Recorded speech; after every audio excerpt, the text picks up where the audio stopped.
Under the cover of night, a team of Navy soldiers quietly approached the cruise ship. But their objective wasn't capturing criminals. It was the vast amount of food on board. Armed and cautious, they slowly advanced into the ship's interior. After successfully entering the kitchen, the soldiers quickly started packing food. They didn't leave behind anything edible. At this moment, one soldier opened the freezer door. However, what met his eyes were cold, lifeless bodies. Elsewhere, teammates patrolling the cabins also witnessed a terrifying scene.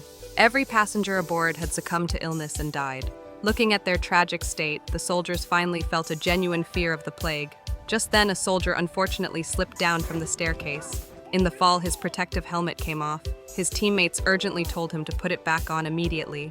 But noticing the blood from the corpse now staining his face, he realized clearly that he would not survive. Ignoring everyone's pleading, he decisively ended his life with a gunshot.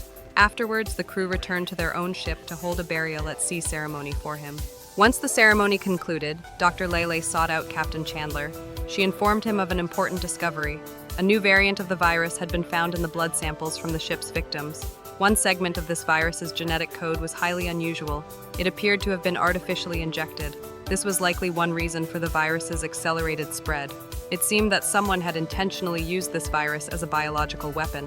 While the two were still talking, the communications officer suddenly received a wireless transmission from higher command. He quickly summoned the captain to the communications room. Captain Chandler rushed over immediately. Upon checking the message, it generally instructed them not to return the way they came. The route was unsafe and they were directed to head to Mayport Naval Base instead. But the message had been sent 5 days earlier. Captain Chandler attempted to contact the president for verification, but no one answered the phone. Left with no other choice, Captain Chandler ordered the crew to set course for Mayport Naval Base.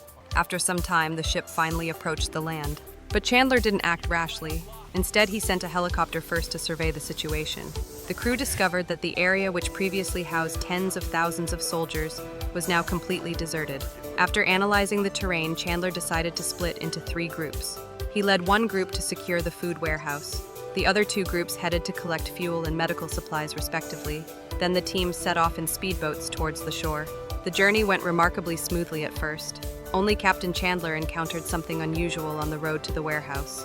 A suspicious jeep suddenly appeared. From the side, a frantic voice shouted out in English, "Get down out of here!" Immediately afterward, a man stepped out with his hands raised. He exchanged information with Chandler. The jeep had been rigged by a group of 14 terrorists. This man named John was a security officer.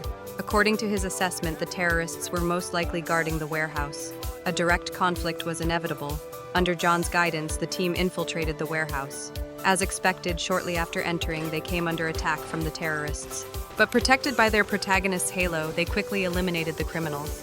This battle not only gained them abundant supplies, but also successfully recruited a capable fighter. However, before Captain Chandler could celebrate, the crew spotted an approaching warship not far away. The opposing ship's captain sent a chilling message. "I believe you have something that I want." In books, he was known as a military genius, admired by countless soldiers. But in reality, he had become a demon, plundering everything he desired. However, today, he had met his match. Facing him was the captain of America's last remaining destroyer. More importantly, Chandler held the original strain of the Doomsday virus. Left with no other option, the opposing captain could only resort to negotiation. He identified himself to Chandler as Russia's last surviving admiral at sea. The uniform he wore was meaningless now. He demanded Chandler immediately hand over the original virus strain and Dr. Leilei. Otherwise, he would destroy Chandler's ship without hesitation. Inwardly, Chandler sneered, "If you want to research the vaccine, just say so. I can hand over the original virus strain, but forget about the doctor." Seeing Chandler's refusal, Admiral Ralph threatened coldly, "My warship can continue sailing for another 25 years at sea. You'd better think carefully before responding." Captain Chandler laughed mockingly. "How much food can your ship possibly store? Can you feed all your crew?" Ralph didn't show anger. He simply stood up, took a subordinate's gun, and executed him. One mouth less to feed. Ralph's ruthless act stunned Chandler completely. Upon returning to his own ship, Chandler immediately studied the maps, searching for a way to secretly escape. But he soon discovered that Raouf had blocked all available routes with underwater mines. With nowhere else to turn, Chandler summoned his senior officers to discuss strategies. At this moment, John spoke up. He mentioned a narrow channel nearby, which might be an option. The only concern was that it was supposedly filled with coral. Hearing this, Chandler felt hopeful. He sent 2 men to scout the area immediately. they discovered that there wasn't as much coral as expected. A few torpedoes could clear the path. The real problem was how to do this without alerting Rauf. Unfortunately, at this critical juncture, Rauf's men spotted the scouts and killed them. The entire crew aboard Chandler's destroyer erupted in anger. Chandler called Rauf and instructed him to watch carefully. He fired a shot into the sea directly in front of Rauf's ship as a clear warning.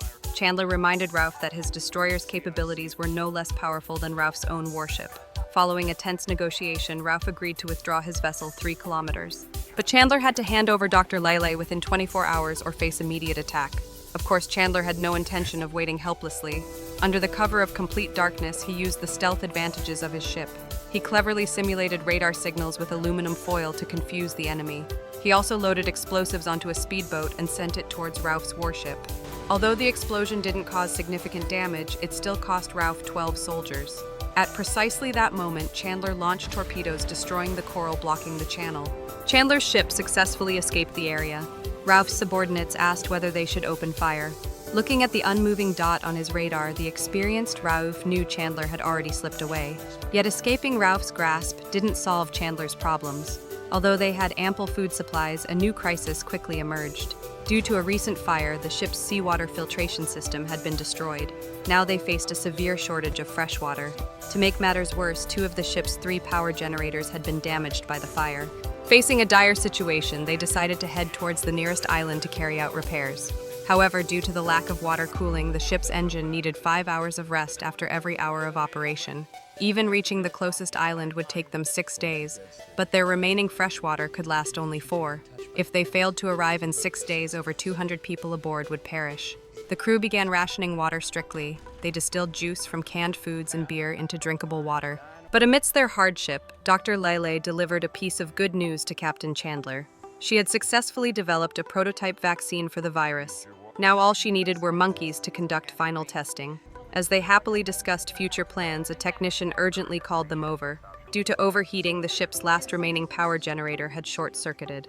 Dr. Leilei panicked, realizing that if the laboratory's cooling systems lost power, the temperature would rise above 40 degrees Celsius. This would destroy all vaccine samples. With no alternative available, they decided to lower all samples 500 meters into the sea to cool them. Slowly, the temperature stabilized, protecting their precious vaccine. But this measure was merely temporary. The next morning, Chandler ordered the crew to prepare 3 parachutes. As soon as an eastward wind blew, Chandler immediately launched the parachutes, turning the diesel-powered destroyer into a wind-driven vessel. To their relief, the propellers beneath the ship gradually began rotating again. Although the power issue was solved, the freshwater shortage remained critical. Many crew members were falling ill due to dehydration. Just as everyone descended into despair, one crew member spotted 3 seagulls nearby. They knew that wherever there were seagulls, land must be close. We made it, sir," the crew shouted joyfully. Soon everyone reached the beach and enjoyed the precious freshwater source. Technicians took advantage of this opportunity to repair damaged equipment. Dr. Leilei quickly approached Chandler. They urgently needed to reach an island inhabited by monkeys to conduct vaccine testing. Producing the vaccine and eradicating the virus remained their top priority. Chandler's team set off by speedboat towards an island. Yet shortly after arriving, they encountered numerous virus-infected people. The crew immediately put on masks. Although horrified, they couldn't shoot at defenseless civilians. Realizing there was nothing they could do, Chandler ordered an immediate retreat to the boat. The crew decided to leave this area and head upstream to find monkeys. On their way, they discovered a stranded yacht. Landing again, the crew proceeded cautiously. But almost immediately, one sailor stepped into a hidden bear trap. Moments later, armed men emerged and quickly captured Chandler's group. They were taken to a camp filled with seemingly healthy yet uneasy people. Scenes of civilians being beaten and robbed made Chandler even more concerned. Soon Chandler and his men were brought before the camp leader, a man called Bull. Chandler didn't hesitate to inform Bull about the destroyer waiting offshore. He warned that if anything happened to his team, Bull would face severe consequences. Hearing this, Bull seemed hesitant. He ordered his men to tend to the injured sailor's wounds and invited Chandler into his quarters for a meal. Bull explained that the yacht outside was his own. The man approaching them was formerly a mayor. He and his people had escaped the virus and joined Bull in exchange for protection. In return, they provided labor. Suddenly, Bull grabbed the mayor's daughter, causing her to fiercely resist and curse him loudly. The mayor quickly apologized, but the girl begged Chandler to help them escape. After some hesitation, Chandler informed Bull he simply wanted to leave peacefully with his men. Bull questioned Chandler about their equipment. Chandler admitted they were investigating the virus and initially came to capture monkeys. Bull nodded, indicating they had plenty of monkeys. He agreed to help Chandler catch some. Soon enough, they succeeded in capturing monkeys. Just as they prepared to leave, Chandler noticed Bull planning to throw the mayor's daughter to infected victims. A violent conflict erupted instantly. Bull captured Chandler's men, warning Chandler that if he wanted war, he would comply immediately, but all innocent civilians would suffer the consequences. Bull told Chandler to take his monkeys and leave at once. Then he seized the mayor's younger daughter. Chandler and his men began leaving, but after traveling a short distance, they hesitated. They couldn't simply abandon innocent people to their fate. Chandler contemplated deeply, and relying once again on his heroic resolve, he turned back towards Bull's camp to fight. When night fell completely, Chandler and his team quietly infiltrated Bull's camp. Protected by Chandler's hero aura, they swiftly took down every guard with ease. Seeing the situation turning against him, Bull quickly raised his hands in surrender. He pleaded with Chandler to spare his life, but before he could finish speaking, the mayor attacked him from behind, killing him instantly. The next day, while Chandler's team traveled back downstream, they saw the group of infected people once again. Chandler couldn't help but wonder how these civilians would survive without protection. Suddenly, one of Chandler's sailors drinking water collapsed inexplicably. Strangely, his comrades did not rush to help him.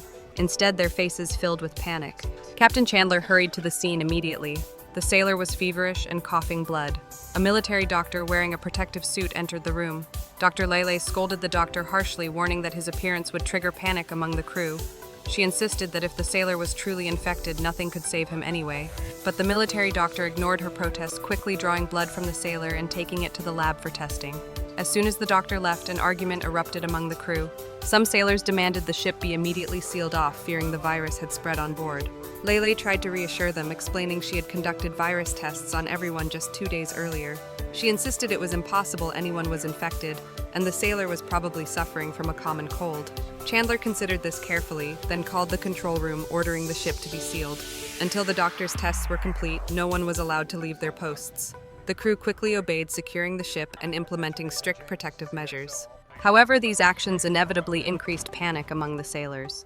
Some crew members openly questioned Leilei's capability and accused her monkey experiments of bringing the virus on board. 4 hours later, the doctor delivered the results.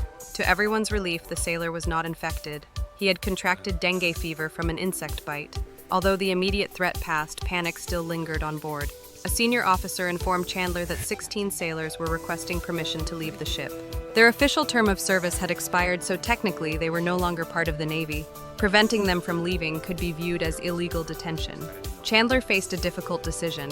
Allowing them to go ashore could negatively affect morale, but forcing them to stay would violate regulations. After a thoughtful silence, Chandler came up with a clever idea. The next day, Chandler gathered the sailors on deck and played recordings of distress calls received over the past few months. A man named Henry pleaded desperately for help, stating his group was running out of food. Hearing these messages visibly shook the sailors emotionally. Chandler then took them to Leilei's laboratory, showing the incredible effort required to produce a vaccine. He instructed the sailors whose terms had ended to gather on deck the following morning. Chandler would give them several speedboats and supplies as final payment. Early the next morning, Chandler anxiously awaited their decision. Just when he believed he had failed to convince them, their leader stepped forward, saying they had decided to extend their service. Realizing survival depended on unity, all 16 sailors solemnly renewed their oath in front of Chandler. Meanwhile, in the communications room, an officer discovered a strange distress signal from a girl named Tracy. 3 weeks ago, 50 survivors had been with her. A week later, that number had fallen to 15. Now only Tracy remained alive. It was highly likely Tracy had natural immunity to the virus. Finding her could prove invaluable to developing a cure. Chandler risked opening communication with Tracy, obtaining her exact coordinates. But during their brief exchange, Ralph's ship intercepted the signal, pinpointing Chandler's precise location. Immediately, a Navy team in protective suits boarded Tracy's yacht, cautiously searching every corner for the surviving girl. As they reached the lower deck, they discovered many dead bodies. Just as they prepared to abandon the search, a soldier found Tracy hiding near a stairway. Quickly, the team took Tracy back to their ship. However, on their return, 2 Russian speedboats appeared, suddenly launching a fierce attack. Chandler and John bravely diverted the enemy's attention, fighting an intense battle at sea. Eventually, they eliminated their attackers, but their own speedboat suffered severe damage. Forced to abandon ship, Chandler and John jumped into the sea, discarding their locator devices to avoid detection. Unfortunately, this also meant their own destroyer could no longer track them. Lieutenant Commander immediately dispatched helicopters to search, but initially found nothing. Fortunately, Chandler still carried a functioning radio. His first order was to stop all rescue operations immediately and leave under cover of darkness. John beside him was stunned by this command. Chandler explained calmly that if their crew attempted rescue, Ralph would surely locate their ship. However, Lieutenant Commander disregarded Chandler's orders and continued the search using helicopters. Ralph, too, was determined to find Chandler, knowing this would grant him control over the situation. Thus, a tense race against time began. Just as the night seemed hopelessly dark, a sudden reflection appeared on the helicopter's monitor. Chandler and John spotted a helicopter overhead, slowly lowering ropes to rescue them. But to Chandler's shock and horror, the helicopter turned out to belong to Rauf. The following day, Chandler found himself captured and brought face-to-face with Admiral Rauf. Chandler quickly realized Rauf intended to use him as a bargaining chip to obtain the vaccine samples. Soon, Rauf contacted Chandler's ship through a high-frequency channel demanding Dr. Leilei and the vaccine samples in exchange for Chandler's life. On board, Lieutenant Commander hesitated, deeply uncertain how to respond. At that critical moment, Dr. Leilei rushed to inform everyone that her vaccine had succeeded. The final monkey survived and showed no adverse effects. She immediately volunteered to join the rescue mission, knowing that unless they defeated Rauf, nowhere would be safe. Despite everyone's protests, Leilei prepared a hidden handgun inside the box she would deliver to Rauf. Her task was clear wait for the right moment to strike. After boarding Rauf's ship, she approached Chandler and surprisingly embraced him. This gesture wasn't romantic, but strategic, allowing her to secretly convey the rescue plan to Chandler. Back in his cell, Chandler extracted a hidden blade and note from his mouth. The note detailed the exact timing and location for their escape. Chandler and his fellow prisoner carefully planned their next move. At 4 a.m, Chandler requested permission to use the restroom. When the guard approached, Chandler grabbed him, allowing his companion to swiftly eliminate him with the blade. After escaping their cell, Chandler's team silently moved towards the designated location. Moments later, the rescue squad arrived. Now reunited, they just needed to find Leilei and leave immediately. Ralph quickly realized the rescue team had boarded, but chose not to alert them yet. Instead, he ordered Leilei brought to him, planning an ambush. Realizing she faced certain death, Leilei acted decisively, drawing her concealed gun and eliminating her captors. Chandler rushed to her upon hearing gunfire. With their group complete, they detonated an explosive, disabling Rauf's ship. Although momentarily stunned, Rauf quickly anticipated Chandler's escape route, ordering his men to guard the stern. Chandler, sensing danger, redirected his team along the starboard side, avoiding the trap. Frustrated, Rauf finally ordered a direct confrontation. A fierce gun battle erupted on deck. Once Chandler's team safely withdrew, they triggered additional explosives, causing massive damage and killing Rauf. With their primary enemy defeated, Chandler's team focused on clinical trials of the vaccine. After careful selection, Leilei administered the vaccine to 6 volunteers with great success. This vaccine not only prevented infection but cured existing cases. With a proven remedy, Chandler's next step was finding a secure lab for mass production. As Chandler's ship approached land, he received a radio transmission from a woman named Amy. She identified herself as the Deputy Secretary of Defense. Amy informed Chandler that the United States government had effectively collapsed. However, she and a group of police had established a secure zone. She invited Chandler's crew to join them, promising safety and stability. Additionally, Amy mentioned her daughter was on Chandler's ship, making them practically family. Trusting her, Chandler agreed to meet Amy at the proposed location. Meanwhile, on shore, a man urgently reported to a leader known as Whitebeard. He had intercepted Chandler's communications. Whitebeard calmly ordered preparations for an ambush. At the harbor, a police officer cautiously raised his hands, requesting the Navy crew not to shoot. After verifying his credentials, Chandler's men confirmed the area was safe. Chandler and several crew members disembarked, heading towards Amy's location. Unbeknownst to everyone, a sniper was observing the entire situation from a distant building. Surprisingly, the sniper's target wasn't Chandler or his crew, but Amy herself. When Amy arrived, the sniper tried to find a clear shot but failed due to Amy's caution. Feeling uneasy, Amy hurriedly urged Chandler and the others into vehicles, departing quickly. The sniper reluctantly aborted the mission. Traveling through the devastated city, Chandler witnessed the scale of destruction and countless deaths caused by the virus. However, Amy's secure zone appeared untouched, like a hidden paradise. Chandler silently admired Amy's achievement. Amy explained maintaining order was increasingly difficult. Dangerous warlords led by Whitebeard had emerged nearby, killing more people than the virus itself. Amy then questioned Dr. Leilei about her vaccine's effectiveness. Proudly, Leilei confirmed her vaccine not only prevented but could even cure the virus. Amy then guided them to a well-equipped laboratory where Leilei could mass-produce the vaccine. Meanwhile, Whitebeard learned of Amy's new vaccine alliance. Feeling threatened, he decided to accelerate his plans to attack her community. During a moment of peace, Chandler used a powerful radio transmitter attempting to contact his father, whom he hadn't heard from in a long time. Miraculously, Chandler's father soon responded. He revealed that he and Chandler's son had contracted the virus and were currently headed towards a stadium. Realizing they were nearby, Chandler immediately took a few vaccine doses and set out to find them, accompanied by Amy's men. Upon reaching the source of the radio signal, Chandler discovered a homeless man holding the transmitter. The man explained Chandler's father had already left for the stadium. As Chandler prepared to leave, Amy's men suddenly blocked him, drawing their weapons. Tension escalated rapidly. Chandler and his crew reacted swiftly, eliminating Amy's men. During the clash, one of Chandler's sailors was seriously injured. Chandler ordered him immediately escorted back to the ship. He instructed the crew to prepare to leave as soon as he returned. Chandler then hurried to the stadium, finally reuniting with his father and son. He quickly administered the vaccine to them, successfully saving their lives. Unfortunately, Chandler learned his wife had already succumbed to the virus. As they left, Chandler shockingly discovered the stadium served as a slaughterhouse. Infected victims were being transported to a power plant and incinerated, providing electricity for Amy's secure zone. Meanwhile, Dr. Leilei uncovered another sinister truth. The laboratory she was using had secretly been producing drugs designed to worsen virus symptoms instead of curing them. Before she could act, Amy's guards captured her, bringing her directly to Amy. Amy revealed her twisted ideology openly.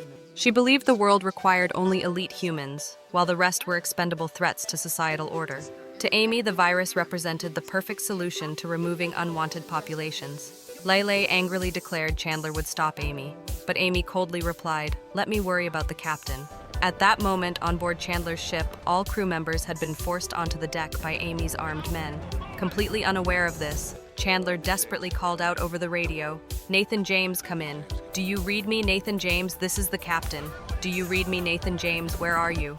Realizing something was terribly wrong, Chandler hurried back to the ship. Arriving there, he found Amy's armed men had already taken control, forcing all crew members onto the deck.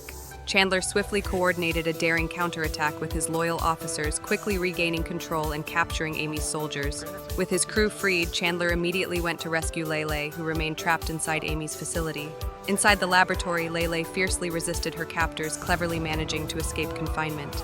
She destroyed the drugs designed to worsen the virus's effects, ensuring Amy could no longer harm innocent survivors. Chandler soon reunited with Leilei, safely bringing her back to the ship. Once on board, Chandler swiftly organized his crew, preparing to confront Amy directly. Amy, sensing her control slipping away, desperately attempted to flee her stronghold. However, Whitebeard's forces simultaneously launched their long-awaited assault, overrunning her defenses. In the ensuing chaos, Chandler and his crew fought their way through both factions, determined to end Amy's cruel reign. During this intense battle, Chandler encountered Whitebeard himself, discovering the warlord's true intentions. Surprisingly, Whitebeard had always aimed to protect innocent people, opposing Amy's ruthless ideology. Realizing their shared goal, Chandler formed an unexpected alliance with Whitebeard, combining forces against Amy. Together, Chandler and Whitebeard swiftly advanced, defeating Amy's remaining loyalists and cornering her inside her headquarters. Facing defeat, Amy defiantly mocked Chandler, claiming humanity's survival required sacrifice. But Chandler rejected her twisted beliefs, vowing to protect every life equally. Finally, with nowhere left to run, Amy surrendered quietly, ending her brutal regime. Peace gradually returned, allowing Chandler and Whitebeard to cooperate in stabilizing the region. Dr. Leilei resumed mass-producing her vaccine, successfully distributing it to all survivors. Chandler then gathered his crew, continuing their mission to rebuild civilization. Though dangers persisted, hope finally returned, offering humanity a new beginning. With Amy defeated, Chandler turned his attention toward fully stabilizing the community. Whitebeard, now revealed as an honorable ally, collaborated closely with Chandler, helping distribute the vaccine efficiently. Gradually, order and security returned, giving hope back to the people. Chandler received heartfelt gratitude from survivors who finally saw a future beyond fear. Despite these successes, Chandler knew many challenges remained ahead. He continued leading efforts to rebuild communities, ensuring everyone received access to the vaccine. Dr. Leilei tirelessly worked day and night, producing enough doses to protect all remaining survivors. Meanwhile, Chandler's father and son recovered completely, becoming symbols of hope for others affected by the virus. Seeing families reunited strengthened Chandler's resolve to protect humanity at any cost. Soon, Chandler began establishing communication with other surviving groups around the country, coordinating larger-scale recovery efforts. Over the following weeks, various communities came together, forming alliances to rebuild their shattered world. With each success, Chandler's reputation grew as survivors everywhere recognized his leadership and bravery. Dr. Leilei's vaccine proved highly effective, gradually eliminating the virus threat entirely. Eventually, large safe zones formed, uniting people previously divided by fear and mistrust. Through Chandler's steadfast dedication and courage, humanity slowly emerged from darkness into a hopeful new dawn. As time passed, Chandler's leadership brought stability back to devastated regions across the country. His destroyer became a beacon of hope, providing essential resources wherever it traveled. Communities gradually began to flourish again, restoring civilization piece by piece. Survivors previously consumed by despair now worked together, unified by Chandler's inspiring vision. Dr. Leilei's vaccine reached every corner, swiftly wiping out any remaining traces of the deadly virus. Chandler maintained close collaboration with Whitebeard, building mutual trust and reinforcing their shared goal of peaceful reconstruction. With safety and security finally restored, Chandler considered their mission nearly complete. Yet he remained vigilant, knowing that lasting peace required continued effort and vigilance. Chandler strengthened defenses and established organized governance structures to prevent future threats. Slowly, life returned to normality as survivors built thriving communities under Chandler's careful guidance. Everywhere Chandler traveled, grateful people greeted him with respect and admiration, acknowledging his role in saving humanity. However, Chandler humbly shared credit, always emphasizing the bravery and sacrifice of his entire crew. As hope returned, families reunited joyfully, celebrating life's newfound possibilities. Chandler watched these reunions, proudly realizing their sacrifices had truly saved the world. Now confident humanity would survive and thrive, Chandler turned his focus to mentoring future leaders, ensuring lasting peace for generations to come.